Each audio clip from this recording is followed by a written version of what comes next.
आप सभी को बहुत बहुत धन्यवाद हमारे YouTube चैनल में। आज हम लोग जानेंगे योगेश्वर कृष्ण और सर्वश्रेष्ठ धनुर्धर अर्जुन के बारे में। तो चलते हैं। अगर आपको ये वीडियो अच्छी लगी हो तो लाइक कर दें, सब्सक्राइब कर दें और शेयर कर दें। तो चलते हैं। गीता अध्याय 4 की श्लोक नंबर 4 पढ़ते हैं। में अर्जुन कहते हैं, अपरम भवतो जन्म परम जन्म विवस्वतः कथम एतत् विजानीयाम त्वम आदौ प्रोक्तवान इति।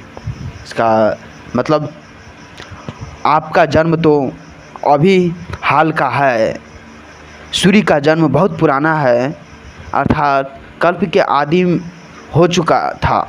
तब मैं हे कृष्ण इस बात को कैसे समझूं कि आप ही ने कल्प के आदि में सूर्य से यह योग कहा था। यह क्वेश्चन अर्जुन कहते हैं। तो श्री कृष्ण जवाब देते हैं, बाहुनी में व्यतीतानि जन्मानि त च अर्जुन तानि अहम वेदम सर्वाणि न त्वं व्यथा प्रंतम। अर्थात हे अर्जुन, मेरे और तेरे बहुत से जन्म हो चुके हैं, उन सब को तू नहीं जानता, किंतु मैं जानता हूँ। तुम पूर्व जन्मों को भूल चुके हो, लेकिन मुझे सब याद है पार्थ। ये कृष्ण कहते हैं। फिर अगले श्लोक में योगेश्वर कृष्ण कहते हैं, अजः अपि सन् अव्ययात्मा भूतानां ईश्वरः अपि सन् प्रकृतिं स्वाम अधिष्ठाय संभवामि आत्माया। मतलब मैं अजन्मा हूँ। हे पार्थ, कृष्ण कहते हैं, हे पार्थ मैं अजन्मा हूँ, अविनाशी स्वरूप हूँ। मेरा रूप जो है अविनाशी है, होते हुए भी तथा समस्त प्राणियों को, सभी प्राणियों को ईश्वर होते हुए भी अपने प्रकृति को अधीन करके अपनी योग माया से प्रकट होता रहता हूँ। पार्थ, ये कृष्ण कहते हैं कि मेरा रूप अविनाश स्वरूप है, मैं अजन्मा हूँ, मैं फिर भी प्रकृति को अधीन करके मैं योग माया से प्रकट होता रहता हूँ। क्योंकि यह योग का शिक्षा कृष्ण ने अर्जुन को दिया था। तो उसी योग पर अर्जुन ने क्वेश्चन कहा था कि सूर्य तो सदा सनातन से ही चल रहा था, आप बोलते हो उसको हमने योग दिए थे, तो ये कैसा संभव है। तो वह कृष्ण योगेश्वर बताते हैं, हमारा और तुम्हारा कई जन्म हो चुके हैं, उनमें आपको पूर्व जन्म का याद नहीं, लेकिन हे पार्थ मुझे याद है। तो आगे के श्लोक में कहते हैं, यदा यदा ही धर्मस्य ग्लानिः भवतु भारत अभ्युत्थानम् अधर्मस्य तदा आत्मनां सृजामि अहम। कहते हैं, हे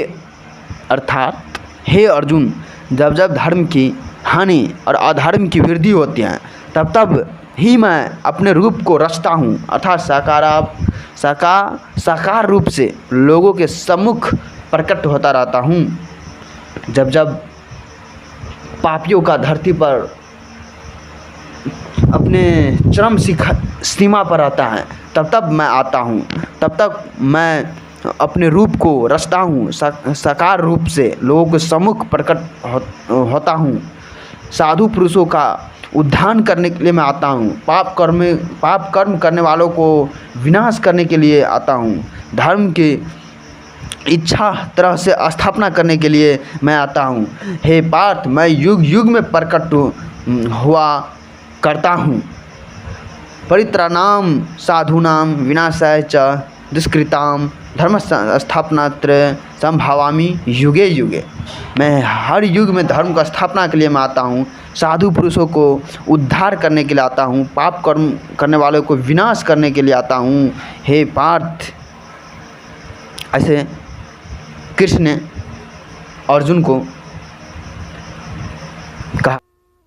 इसलिए मैं तुम्हें वो योग बताने जा रहा हूं जो बहुत समय से लुप्त है, परंतु सृष्टि के आरंभ में इसे मैंने ही सूर्य को दिया था और सूर्य से ये मनु को मिला और मनु से इक्ष्वाकु तक पहुंचा।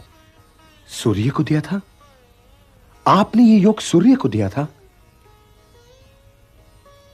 परंतु हे केशव, आपने आधुनिक काल में जन्म लिया है और सूर्य देव प्राचीन है, तो मैं ये कैसे मान लूं कि सृष्टि के आरंभ में ही आपने ये योग सूर्यदेव को दिया होगा? बोलिए केशव। बहूनि मे व्यतीतानि जन्मानि तव चार्जुन तान्यहं वेद सर्वाणि न त्वं वेत्थ परंतप। हां पार्थ, मेरे और तुम्हारे बहुत से जन्म हो चुके हैं। मुझे वो सारे जन्म याद हैं, परंतु तुम्हें याद नहीं है।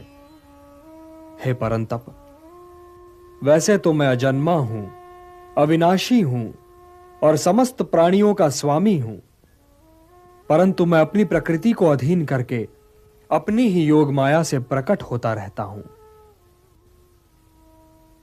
यदा यदा हि धर्मस्य ग्लानिर्भवति भारत अभ्युत्थानम् अधर्मस्य तदात्मानं सृजाम्यहम्। परित्राणाय साधूनां विनाशाय च दुष्कृतां धर्म संस्थापनार्थाय संभवामि युगे युगे। हां पार्थ, मैं प्रकट होता हूं, मैं आता हूं।